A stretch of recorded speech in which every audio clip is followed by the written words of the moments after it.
अभी रिसेंटली बर्निहाउट की viral clips आप लोगों ने देखी होगी कि किस तरीके से एथेनॉल बनाने वाली फैक्ट्री से वहां पर पॉल्यूशन हो रहा है। लेकिन ये कहानी सिर्फ बर्निहाउट की नहीं है। 2025 में हनुमानगढ़ की टिप्पी में भी ऐसी ही एथेनॉल बनाने वाली फैक्ट्री का विरोध हुआ था किसानों के द्वारा। अब आप में से बहुत लोगों को नहीं पता, तो लेट मी टेल यू कि वहां पर प्रशासन ने लोगों को बहुत डराया, उनको घरों में बंद भी होने के लिए मजबूर किया, लेकिन किसान नहीं रुके। अब उसकी क्लिप्स देखो पहले। अत्याचार हो रहा है ना, पहले बहुत ज्यादा लाठियां बरसा रहे हैं और यहाँ पर लाठी चार्ज भी हो चुका है। लाठी चार्ज बहुत किया हमारे साथ, जेड़ा लाठियां बरसाइयां सरासर गलत। अब उसकी पूरी रील मैंने अपने पेज पर पिन कर रखी है, आप चाहे तो वहां से देख सकते हैं।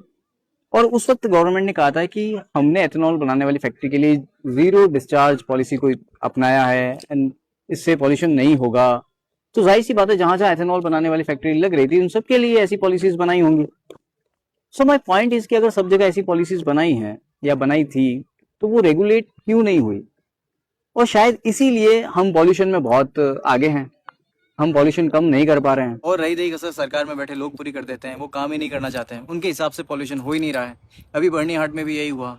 वहाँ के किसी मंत्री या किसी सरकारी ओहदे के किसी अफसर ने कहा कि हमारे पास ऐसी कोई कंप्लेंट ही नहीं है कि यहाँ पे पॉल्यूशन हो रहा है। अरे भाई, दिख तो रहा है। और अगर किसी ने कंप्लेंट कर भी दी, मेरे जैसे किसी ने अगर कंप्लेंट कर भी दी किसी फैक्ट्री के बारे में और एक आरटीआई डाल भी दी, तो वहाँ से रिप्लाई आता है कि ये इन्फॉर्मेशन हम आपको नहीं दे सकते, ये हमारी कॉन्फिडेंशियल है। तो हमें इन्फॉर्मेशन भी नहीं मिलती कि यहाँ पे क्या regulation, rules and regulation follow हो रहे हैं या नहीं हो रहे हैं।